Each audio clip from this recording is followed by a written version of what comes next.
sekali berjumpa kembali dengan kalian. Sudah siapkan Alkitab dan buku BOL kalian? Dan jangan lupa anak-anak, siapkan hati dan telinga kalian untuk mendengar renungan hari ini. Baik anak-anak, pembacaan kita hari ini diambil di Bilangan 30 ayat 1 sampai Bilangan 31 ayat 1 sampai 24. Namun tidak kita baca semuanya ya. Dan untuk hikmat Tuhan hari ini diambil di Bilangan 30 ayat 2. Bilangan 30 ayat 2. Yuk kita baca sama-sama.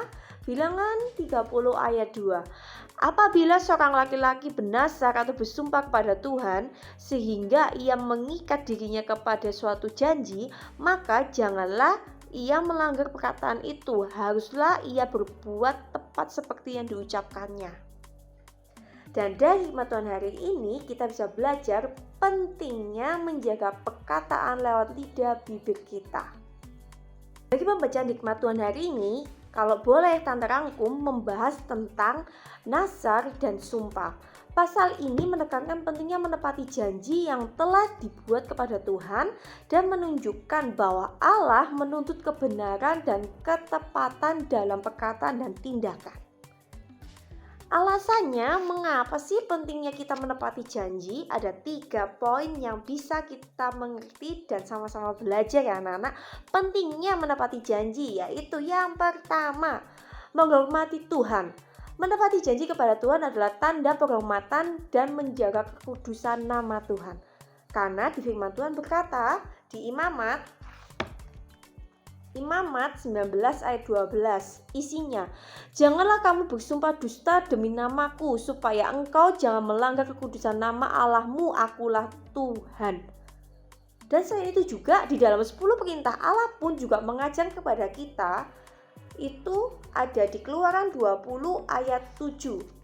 Keluaran 20 ayat 7 isinya, jangan menyebut nama Tuhan Allahmu dengan sembarangan, sebab Tuhan akan memandang bersalah orang yang menyebut namanya dengan sembarangan. Loh, udah mengerti ya kenapa kita harus menghormati.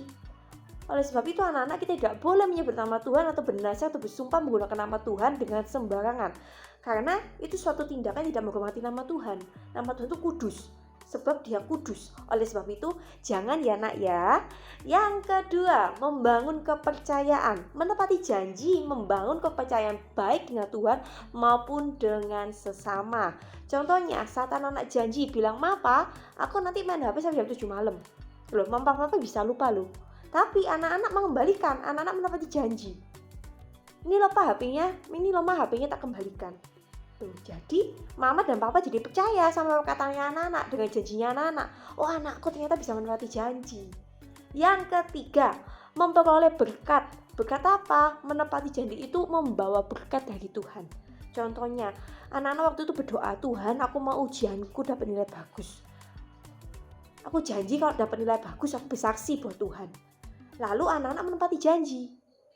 Dan hati orang tua pun jadi senang karena anak menjadi saksi. Tapi kalau anak tidak menepati janji, hati Tuhan jadi sedih. Oleh sebab itu anak-anak, dari renungan hari ini, yuk kita sama-sama belajar untuk menepati janji. Biar hati Tuhan disenangkan dan lewat hidup kita, kebenaran Tuhan menjadi milik bagian kita. Sekian renungan hari ini, Tuhan Yesus berkati.